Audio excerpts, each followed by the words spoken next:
এর ভিতরে ওনারা বলছেন ডিসেম্বরের মধ্যে, জামাত ইসলাম বলছে যে আমরা রোজার আগে চাই।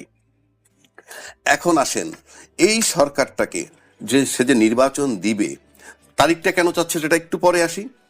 তার আগে আসি যে এই মুহূর্তে যদি নির্বাচন হয় দুদু ভাই, কোনো সন্দেহ নাই, আমার ব্যক্তিগত ধারণায় এই মুহূর্তে নির্বাচনে বিএনপি আমার মনে হয় 260-70টা সিট, 80টা সিটও পেয়ে যেতে পারে আজকে পর্যন্ত যে অবস্থা। কিন্তু নিশ্চয়ই উনি বিশ্বাস করবেন যে গণতন্ত্রে কিন্তু একটা শক্ত বিরোধী দল দরকার।